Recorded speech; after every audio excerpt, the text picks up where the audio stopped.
महादेव। जीवन में सुख और शांति प्राप्ति करने के लिए हर वक्त मंत्र जाप करना, सुबह 3 बजे जागना और 3 बजे जागने के बाद अपना जो नित्य कर्म होता है, नित्य कर्म को समाप्त करके भगवान के लिए फूल तोड़ना और भगवान का सेवा करना, उनको नहाना, उनको भोग लगाना, अगरबत्ती करना, दिया करना, ये हर रोज़ नित्य कर्म होता है साधकों का।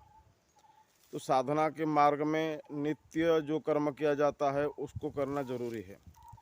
और उसके बाद हम सोचेंगे कि सिद्धि मिलेगा या नहीं मिलेगा।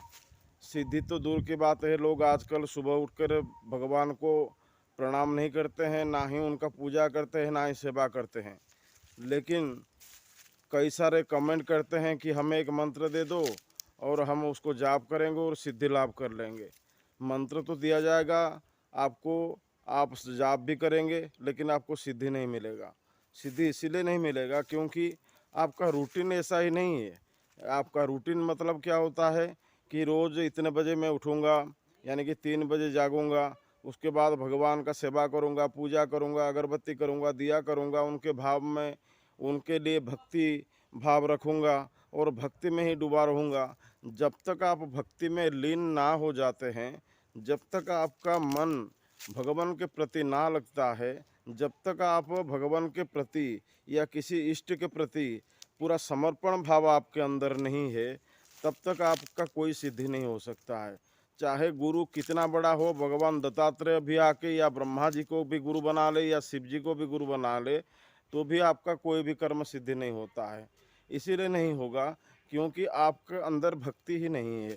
तो भक्ति से ही शक्ति मिलता है। तो भक्ति करना सबसे बेहद शक्तिशाली चीज़ है।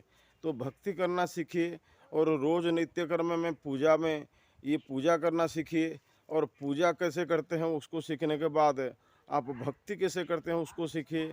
उसके बाद ध्यान कीजिए। ध्यान में ध्यान धारणा समाधि आदि विभिन्न प्रकार का कर्म किया जाता है। तो वो सभी कर्म करने के लिए आपको कम से कम कई दिन तक निरंतर, यानी कि महीना महीना तक आपको सेवा मनोवृत्ति या सेवा भाव से रहना चाहिए। तभी आप जाके कोई ना कोई सिद्धि का मालिक बन पाएंगे।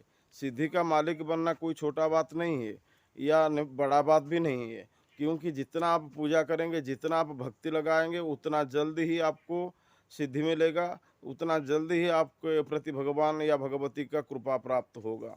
और गुरु का दिया हुआ मंत्र अगर आप नित्य जाप करते हैं या गुरु जो मंत्र दे दिए हैं उस मंत्र को आप सिद्ध करते हैं, तो आपका सिद्धि जरूर ही जल्द ही सिद्धि प्राप्त आपको होगा। और सिद्धि के मार्ग पे आप आराम से जा सकते हैं और सिद्धि के मार्ग में आपका कोई बाधक नहीं बनेगा।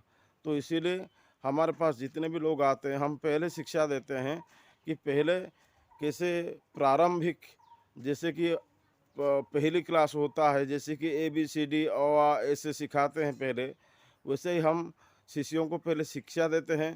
पहले शिक्षा लो, उसके बाद दीक्षा लो, उसके बाद साधना के मार्ग में अग्रसर हो जाओ, तो आपका साधना में कोई बाधक नहीं बनेगा। आप साधक ही बनकर ही रहेंगे। अगर कुछ नहीं करेंगे तो खाली किसी को पैसा देके या कुछ मंत्र संग्रह करके फेसबुक से या यूट्यूब से मंत्र संग्रह करके उसको जाप करने लगेंगे या जाप करके टाइम वेस्ट करेंगे, आपका समय बर्बाद होगा, लेकिन आपको कोई सिद्धि नहीं मिलेगा। तो इसीलिए सिद्धि प्राप्त करने के लिए आप हमें संपर्क कर सकते हैं। जिनका सिद्धि नहीं हो रहा है या कोई भी आपका सिद्धि प्राप्त में बाधक बन रहा है, तो आप कम से कम आश्रम पे आके कई दिन तक रुकिए। पहले जब आश्रम पे आएंगे कुछ विद्या सीखिए, कुछ साधना सीखिए, उसके बाद कई सारा छोटा मोटा चीज़ दिया जाएगा, उसको कीजिए। उसको करने के बाद आपको एक बड़ा साधना दिया जाएगा जिसके सहारे आप बड़े साधक बन सकते हैं, दरबार लगा सकते हैं। आप कोई भी कर्म करने के लिए तत्पर रहते हैं तो वो कर्म भी आप कर सकते हैं।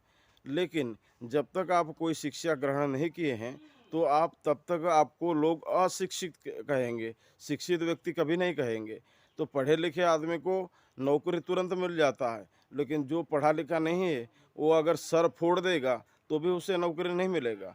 उसी हिसाब से तंत्र में कोई भी साधना में पहले विद्या सीखना पड़ता है, तभी जाके सिद्धि मिलेगा। अगर विद्या ना सीख के या कुछ भी ना करके खाली माला जाप कर लेंगे और मंत्र जाप करेंगे, 21 दिन हो 11 दिन हो अनुष्ठान करेंगे, सोचेंगे कि मेरा क्यों नहीं हो रहा है, क्यों नहीं हो रहा है, तो आप लो लाख कोशिश करेंगे तो भी नहीं होगा। क्योंकि जो भी कुछ बना है वो सालों साल तक वैसा ही पूजा पाठ, वैसा ही रूटीन से, वैसा ही सभी कुछ कर्म करने के बाद ही मिलता है। भगवान कोई ऐसे आसानी चीज़ नहीं है, या कोई बाजार के में सब्जी नहीं है जो आप जाएंगे तुरंत ही 50,000 या 50 रुपया 100 रुपया दे देंगे, आपको वो कोई ना कोई सब्जी डाल देगा। तो ये सब्जी का दुकान नहीं है जो जाएंगे खरीद कर ले आएंगे। तो ये साधना का मार्ग है, और जो भी आपके पास आएगा वो पहले से आपको परख लेगा कि इसके मन में मेरे लिए भक्ति है या नहीं, मुझे खाली यूटिलाइज करना चाहता है, यानी कि व्यवहार करना चाहता है। तो वो अगर शक्ति को पता चल गया कि आप उसे खाली व्यवहार करना चाहते हैं, उससे काम लेना चाहते हैं, तो शक्ति कभी आपके पास नहीं आएगा। अगर आप शक्ति को मालूम पड़ा कि नहीं ये जन कल्याण के लिए काम करता है और इसका खाली इच्छा यही है कि मुझे दर्शन करना है, तो वो ज़रूर ही आके आपको दर्शन देगा, क्योंकि वो जान जाते हैं कि इसके मन में क्या चल रहा है। तो हम लोग चालाकी दिखा रहे हैं तो हमारे बात को कौन कैसे जानेगा। तो वो उन जो हमारे पास आ सकता है मंत्र जाप अपने मन में मन ही मन करने के बाद वो अगर हमारे पास आ सकते हैं, तो हमारा मन का बात दिमाग का बात भी वो पढ़ सकते हैं।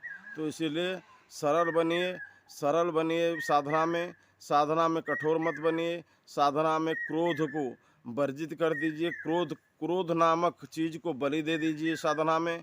और साधना में सरल यानी कि बच्चों जैसा हो जाइए, और साधना में कभी भी कठोर मत बनिए, और साधना में हर वक्त गुरु का दिया हुआ वाक्यों को मानते रहिए, तभी साधना आपका जरूर सफल होगा। महादेव।